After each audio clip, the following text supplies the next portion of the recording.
So I'm joined with James, and today we're going to be talking about how to grow a dental practice. I think we should probably start off with potentially new dental practices, and we can then deep dive into, like, let's say, more established businesses. But let's say you're starting off, potentially you've franchised. Let's say you've got a dental practice in South Florida, and now you want to open up a new one in Orlando. How would you go about doing that?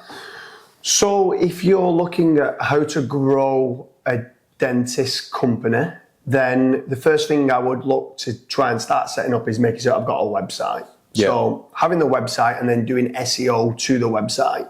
So with regards to search engine optimization, I would want to be ranking in Google, Bing, and also, if I can, if I've got any videos, ranking certain videos in YouTube as well. Yep. So videos could be either of the actual dental practice itself, showing the facility, showing the cleanliness and stuff like that. It could be of certain testimonials from clients saying what an amazing job if they did teeth implants and stuff like that. I try and get all that. Teeth whitening before and after photos if they do teeth whitening. Videos before and after of teeth whitening and stuff.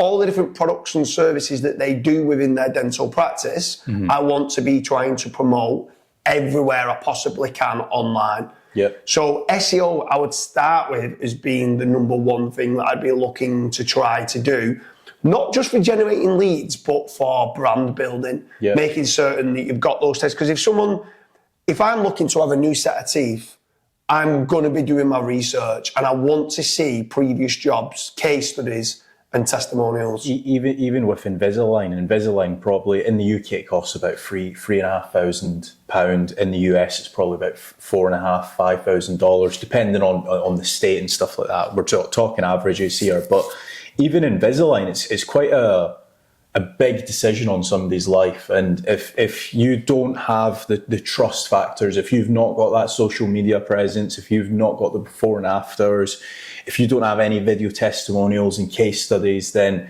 the end of the day, they're probably going to go with one of your competitors that does have all of that. Yeah. I think the next part then as well is if you are spending a lot of money on photography or videography within the business, on brand building, you want to also be leveraging the money that you've spent on them images and videos for social media. Yep. Posting all the time. Posting, whether it's in LinkedIn, on Twitter, on Facebook, on Instagram, pinning anything that you've done on Pinterest, being omnipresent everywhere.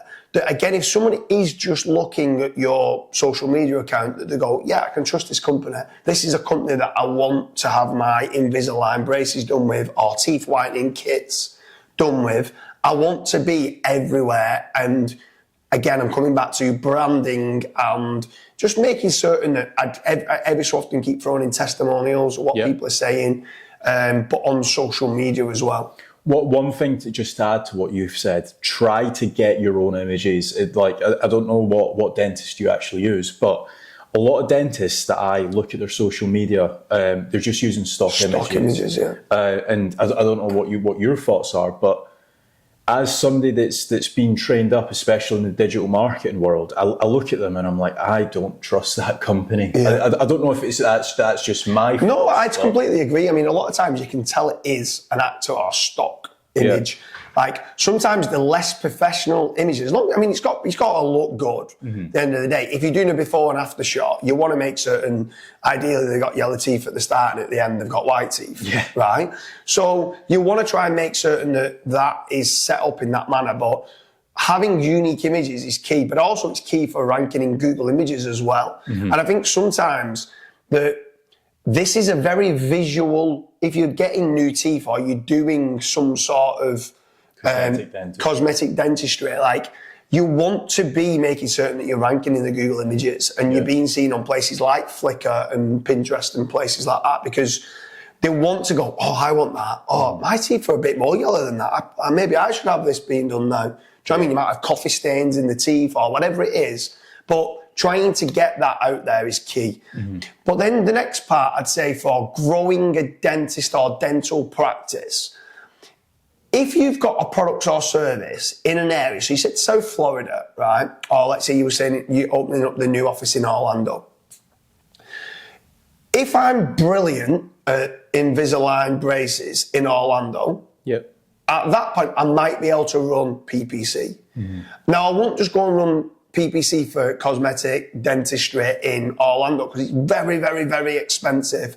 But if you have a specific product or service that you've got a great hook with and a great conversion and it makes you good profit, at that point, you could run PPC. It's a massive caveat.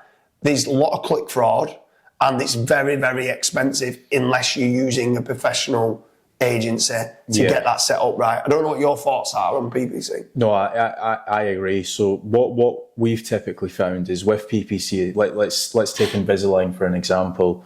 A lot of people shop around. So even though you've let's say Google's charging you £50 or $100 for the actual click, that click might not actually convert with you. It might actually convert with one of your competitors. So again, that's the other benefit of SEO. So once you've started ranking, you're kind of getting the clicks. It doesn't matter if they're shopping around. You're there.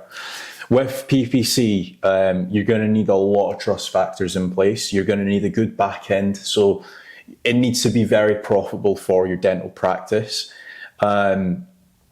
And also, if you've got potential upsells, so let's say, for example, yes, they've come in for Invisalign, but if you can upsell them for teeth whitening, if you can upsell them as a yearly checkup client, then that lifetime value of that client's maybe went from, let's say, $2,500 or $4,000 to, let's say, $6,000. Yeah. So you can ultimately just spend more on your marketing because you're getting a lot more profit in the back end.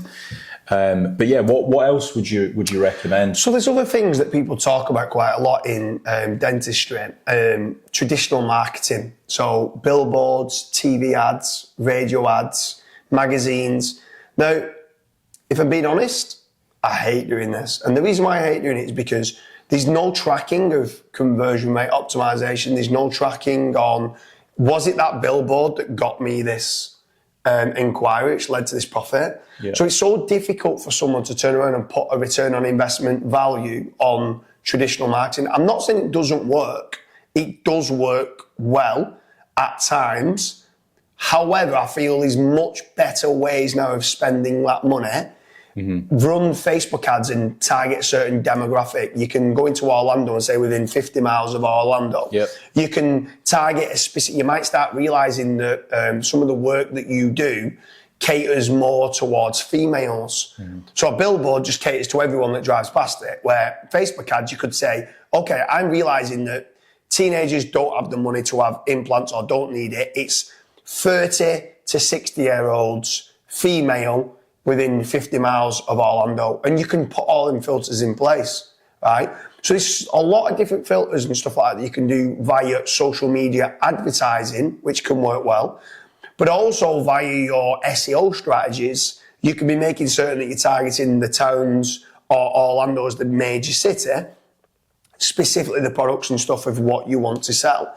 So for me, I'm not a big fan of traditional marketing. And do you know what? Over in the US, I think every business owner wants to be an entrepreneur and they feel that they have to have a big billboard of their picture being on there. And I'm like, but are you tracking return on investment? And as a business mentor or a fractional CMO, at times I'm like, I would take that money and I would then spend it more wisely in other areas. Yeah, definitely.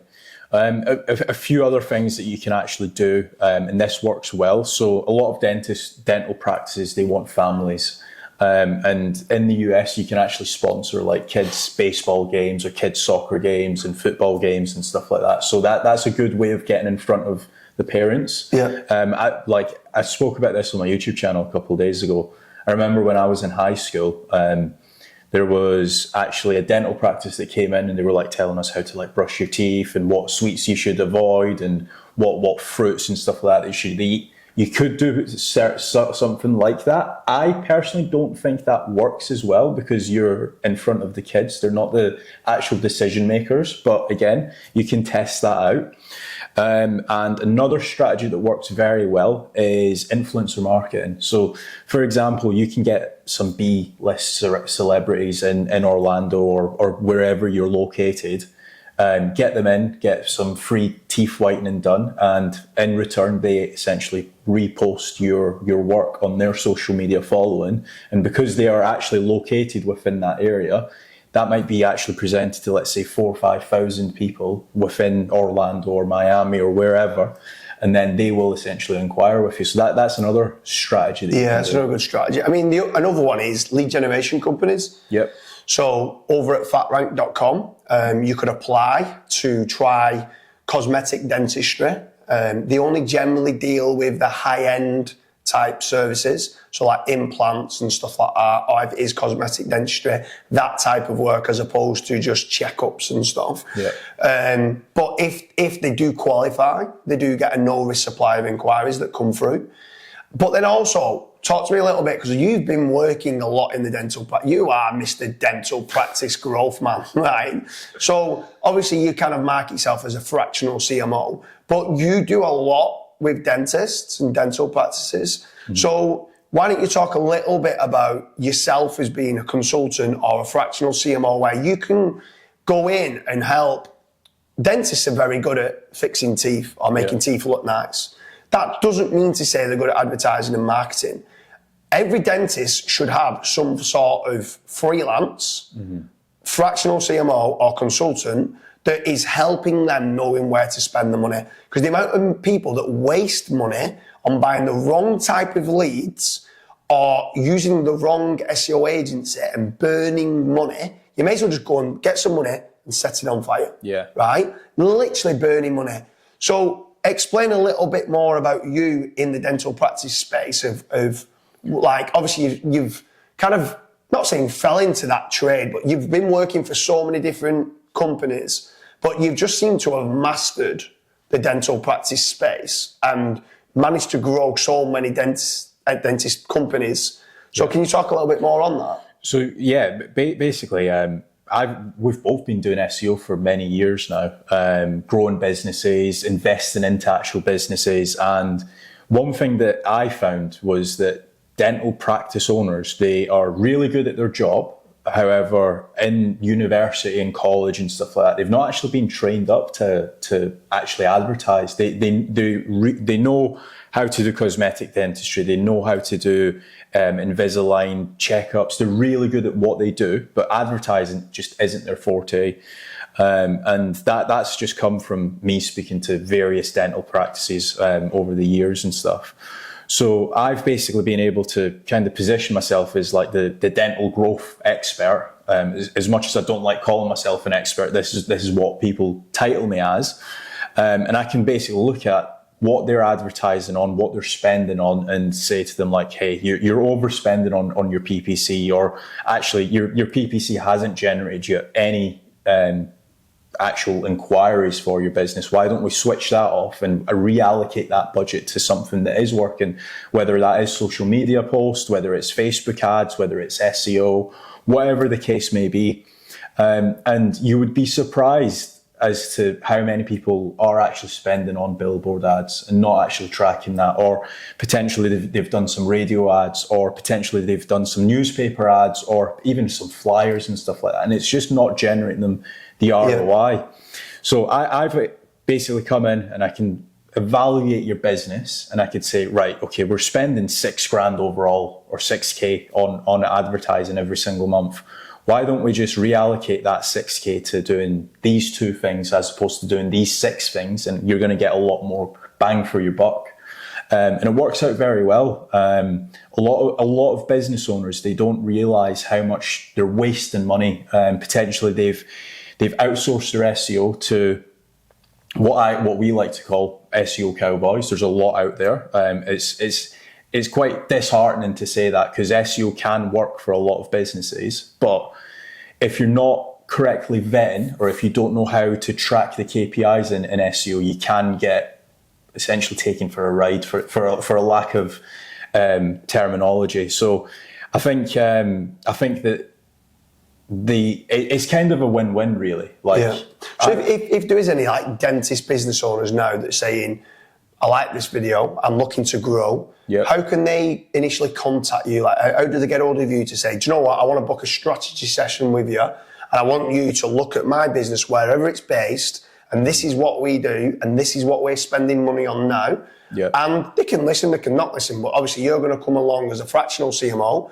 So that's a CMO that understands all angles of marketing, and you can give your honest opinion if I think you're overspending here and you're not spending enough in a certain place. And the good thing is that these business owners, they should be setting KPIs, even on yourself. If they came to you, right, as a consultant and said, we're spending £10,000 a month and we're getting this amount of clients, and you was to turn around and say, well, I think you should allocate some of the budget here, you need to be showing them that you're getting more than what there was the previous months. But how can a dentist or dental practice get hold of you to initially have this strategy session?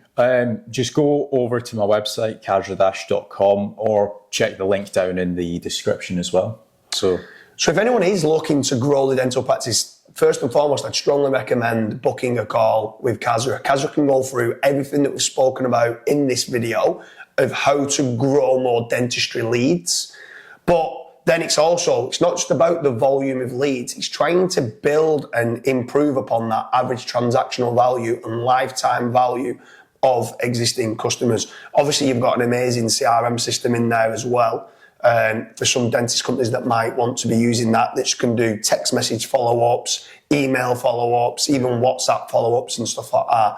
These people, like you said, they're brilliant at fixing people's teeth and working on cosmetic dentistry, but they're not marketers. And this is where you can come in. So head over to kazradash.com or check out the link in the description.